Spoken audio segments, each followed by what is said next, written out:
Good afternoon, everyone, and welcome to Stock Market Today. It's Ali, Coram, and Ken Shreve here with a look at the action in today's session, Wednesday, August 23rd, and it's day 4 of a rally attempt. Everyone's eyes, though, Ken, are on NVIDIA earnings tonight, so tomorrow really could be a key day for the market. Yeah, most definitely. Strong percentage gain for the Nasdaq Composite, S&P 500, also up more than 1%. Looks like volume is going to be slightly lower on the Nasdaq and slightly higher on the NYSE. So that's preliminary data, but Nasdaq volume was picking up the pace as the session wore on. So some stocks to look at. Boy, those oil and gas stocks were under a lot of selling pressure early in the session, but many reversed nicely higher. So let's take a look at Tidewater, TDW, and also Oceaneering, OII. And then in the tech sector, Intuit, INTU, is a steady grower. They're reporting earnings tomorrow after the close. Busy day of technology earnings tomorrow, too. Yes, absolutely. We'll get to those stocks, but first, let's take a look at the major indexes. As you mentioned, strong gains across the board. The Nasdaq today up 1.6% by session's close. The S&P 500 up 1.1%. Same for the Russell 2000. The Dow lagging, but still up 0.5% here. So the Nasdaq trying to claw its way back. We had that reversal off the lows a couple of sessions ago. So we're early on in a rally attempt. But Ken, what are your thoughts on where we're at in the market trend? Well, I mean, what we've been discussing, the Nasdaq is still trying to come out of this distribution phase. You look back in recent weeks, and all of these higher volume declines, sort of subtle signs of institutional selling, and then you look at the past 3 days of gains for the Nasdaq, and volume has gotten quieter and quieter and quieter. So not really the conviction buying you'd like to see 4 days into a rally attempt, and the Nasdaq is still below that 50-day moving average. So encouraging to see stocks trying to rally here, but still early in the rally attempt here. It is. So come tomorrow, what are you going to be looking for? Because it really does seem like we are at a crossroads with this weak volume rally into a key moving average. If we get rejected, perhaps some shorting opportunities to take advantage of. But if NVIDIA, like last earnings quarter, sparks an AI-led rally, we could very well see the NASDAQ retaking that 50-day line. So a couple of scenarios to think about. Yeah, I think it's there are two distinct scenarios here, and on Nvidia's website, they have a 2 p.m. Pacific time, so that's 5 p.m. Eastern. They may come out with earnings a little bit before that, but it really is all about Nvidia at this point, because all these magnificent 7 stocks that have saw this PE expansion during 2023, and a lot of that had to do with what NVIDIA guided 3 months ago with that bullish revenue guidance they gave. So this is a really tough one, because a lot of good news has been priced into NVIDIA here, but there's always the chance that it could be another blowout quarter along with strong guidance. So anyone guess how the market's going to react tomorrow, but it probably see the market moving hard one way or the other. Yeah, and we'll need to, as active traders, react accordingly. We'll check in on NVIDIA before we wrap, but let's take a look at some of the other major indexes. So starting with the S&P here, Ken, also trying to rally. Those 50-day and 21-day lines have converged. So again, potential resistance or a potential trend line that could be cleared. Here's a look at the Dow. This has been the weakest of the bunch, it seems like, in this rally attempt, Ken. Yeah, and you had a really good day for Merck in the Dow, but had some decliners in that index as well. So you're right. It is sort of the several closes below the 50-day moving average here. So we'll have to see. But if the tech stocks start to rally tomorrow, there's certainly enough tech names in the Dow like Intel and CRM. These could get going. But again, with several closes in a row for the Dow below that 50-day moving average, looks like the index is ready to pause here. But we'll have to see. Yes, we will. Okay, next on our list, let's take a look at Zero RUS, small caps trying to participate in today's bounce, Ken, but a lot of damage in the small cap arena in this pullback. Yeah, it's fallen, far off highs here. I should mention that the big catalyst for the market today was this, the big drop in the 10-year Treasury yield. So Russell 2000 trying to come back here, still far off highs, but you can see that that 10-year yield was down at last check about 14 basis points to 4.19%. That's right where it is now. Yeah, 4.19, 4.20. So the bond market was certainly oversold, and we've got a lot of bond buying today that pushed those yields lower, and tech stocks took that opportunity to rally. Hmm. And now we want to take a look at IVW, Ken. What are you seeing here? Well, this is an ETF that we don't talk about very often, but it basically follows the S&P 500 Growth Index. And while you have all these major stock indexes kind of struggling to regain their 50-day lines here, you had a nice move above the 50-day line for the IVW today. So I thought it was pretty decent price action for this ETF.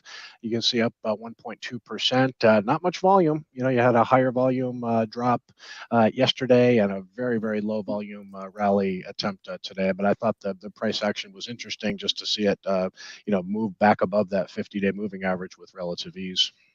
Absolutely. And with NVIDIA earnings on deck, let's check in on SMH, the chip ETF coming right up to a key level, that 50-day line, and right around 151, 152. We do have a lot of congestion there. So, again, are we going to get a rejection that's bearish, or are we going to retake those moving averages and just see another leg up in this market? Yeah, I think we'll get a good idea tomorrow morning. And again, I mean, we could get a really strong open that kind of fades to a weak Right. close. We could get a weak open that turns into a strong. So many different scenarios that Mhm. could play out here. But at least with the SMH, it really looks like a lot like the Nasdaq. Kind of coming into some congestion here. So we'll see if it gets turned away or if it's able to Mhm. break through these potential resistance levels. Yeah, that's such a good point, and a really good reminder, Ken. And I know you are always uh, very good about making sure that you are not having too much of a knee-jerk reaction at the open. Of course, being aggressive when warranted, but also having that patience, because there are a lot of times where we see strong opens fade and weak opens reverse higher. So we'll just have to see how the day unfolds and not make too big of bets too early on. Yeah, I think that's a good strategy. And then, again, in recent days, we've just been talking about some damage that has occurred in the stock market because of these distribution days in the Nasdaq, and so many leading stocks that have fallen below their 10-week moving averages. Some stocks 3, 4, 5% below their 10-week lines. So there's some damage out there that normally can take some little bit of time to repair. But I mean, make no mistake, we had a big percentage gain for the Nasdaq today, and a strong percentage gain for the S&P 500. So you've got to respect the fact that we could, very easily start a tradable Right. rally here, or the opposite. Hmm. Okay, well, speaking of reversals, let's take a look at some oil and gas names. TDW looking pretty interesting today, reversing higher right around that 60 level and the 21-day line. Today's gain at 2.5%. Volume was running roughly average, but it did pick up from the prior 2 days, which were so quiet and tight here, Ken.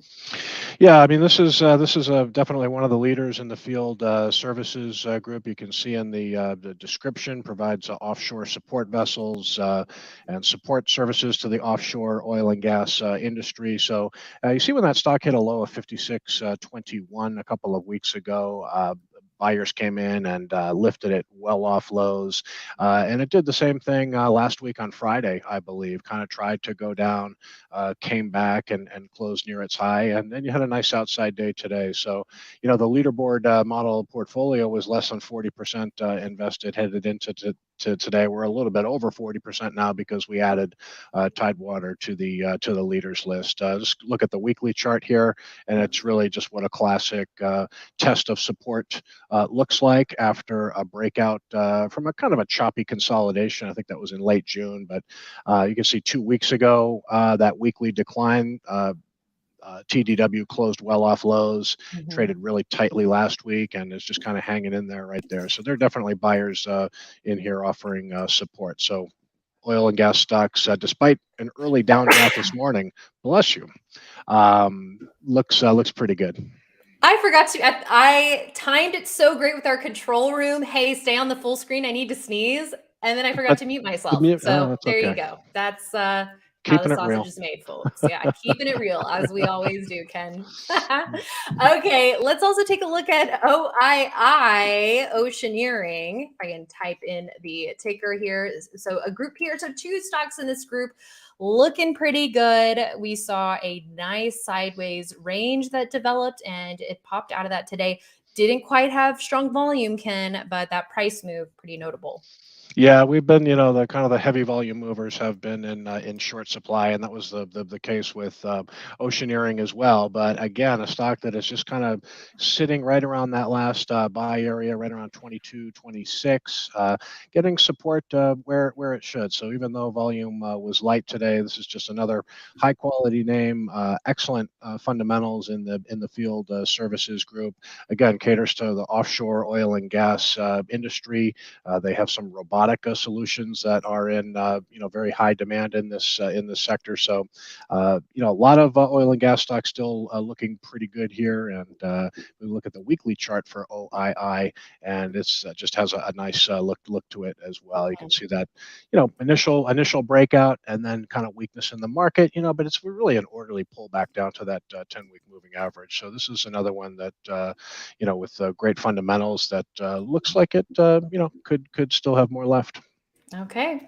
And let's take a look at INTU setting up ahead of its earnings report tomorrow, trying to come out of a bottoming base after the breakout, pulled back in an orderly fashion, and this test of support at the 10-week still in effect. So it seems like, Ken, if we can get some strength after earnings, wouldn't want to make that bet right ahead of time without a profit cushion, but this could be one that's actionable if there's a favorable response.